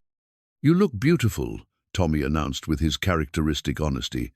"Daddy, doesn't Mommy Jen look beautiful?" "She does," Ben said, his voice thick with emotion. "She absolutely does." Genevieve walked over to them, and Tommy immediately took her hand in a gesture that had once required careful negotiation, but now came naturally. "Are you ready for this?" she asked Ben, but her eyes included Tommy in the question. "We're ready," Tommy answered for both of them. "We've been ready for a long time." The ceremony itself was brief and perfect. They'd written their own vows, standing under the oak tree where Genevieve used to read in the afternoons, the same tree that Marcus had positioned the studio windows to frame. Ben spoke about building something new while honoring what came before, about the difference between replacing love and expanding it. Genevieve talked about second chances and the courage to trust in happiness again. But it was Tommy who provided the moment that had everyone reaching for tissues. When the minister asked if anyone had anything to add before the final pronouncement, Tommy raised his hand. "I want to say something," he announced with the seriousness he brought to important occasions. The minister smiled and gestured for him to continue. "Daddy always says that families are people who take care of each other and love each other, even when things are hard." Tommy said, his voice clear and confident, "Mommy Jen takes care of us and loves us, even when I have bad days. And we take care of her and love her even when she gets paint on her good clothes." He paused, considering his words with the care he brought to everything important. "So, I think we've been a family for a long time already. This is just the party to celebrate it." There wasn't a dry eye in the garden. After the ceremony, as their guests mingled and shared food that Mrs. Chen had spent days preparing, Ben found himself standing in the guest house again, looking at the family portrait that now occupied the place of honor on the main wall. It showed the three of them in front of their homonot, the grand estate, but the renovated cottage on the property that had become their family residence, big enough for all of them, but cozy enough to feel like home. Marcus's portrait still had a place in their living room, but it was part of a gallery now that included photos of their wedding, pictures of Tommy's school achievements, images of Ben's restoration projects, and Genevieve's paintings. The past was honored, but it no longer overshadowed the present. "No regrets?" Genevieve asked, joining him in the quiet space that had brought them together. "Only one," Ben said, and saw worry flicker across her face. "I regret that it took me so long to knock on your door." She laughed, the sound filling the studio with warmth. "You knocked exactly when you were supposed to. Marcus always said timing was everything in both art and life." They stood together in comfortable silence, watching through the windows as Tommy organized the other children at the wedding into some elaborate game that involved careful arrangements of flowers and leaves. His autism still presented challenges, but it also gave him gifts, a unique way of seeing patterns and possibilities that others missed. "What do you think he'd say?" Ben asked quietly. Marcus, I mean, about all of this. Genevieve considered the question seriously. I think he'd be happy that his studio is being used the way he intended as, a place where creativity and love can flourish. I think he'd be proud that we found a way to build something new while keeping his memory alive. She leaned against Ben's shoulder, solid and warm and real. And I think he'd be glad that his letter accomplished exactly what he hoped it would, not by telling us who to love, but by giving us permission to love again. As the afternoon sun slanted through the windows Marcus had planned and Ben had crafted, illuminating the space where Genevieve now created her art, and Ben refined his business plans, the three of them began their official life as a family. Not a replacement for what had been lost, but something entirely new, built on a foundation of trust, strengthened by shared challenges, and blessed with the kind of love that makes ordinary moments feel like miracles. Outside, Tommy's laughter mixed with the sounds of celebration, and Ben realized that sometimes the best dreams are the ones you never dare to imagine, the ones that find you when you're brave enough to knock on a stranger's door and ask for just one chance to prove your worth. He'd asked for work and found a family. He'd offered his skills and discovered his heart. And in the space between what was planned and what was possible, he'd learned that love doesn't follow blueprints or instructions. It builds itself, one careful choice at a time, into something stronger and more beautiful than anything that could ever be designed. The key to the guest house hung on a hook by the door now, no longer a symbol of completion, but of continuity, a reminder that the best spaces are never truly finished, but always growing, always changing, always ready to hold whatever love brings next.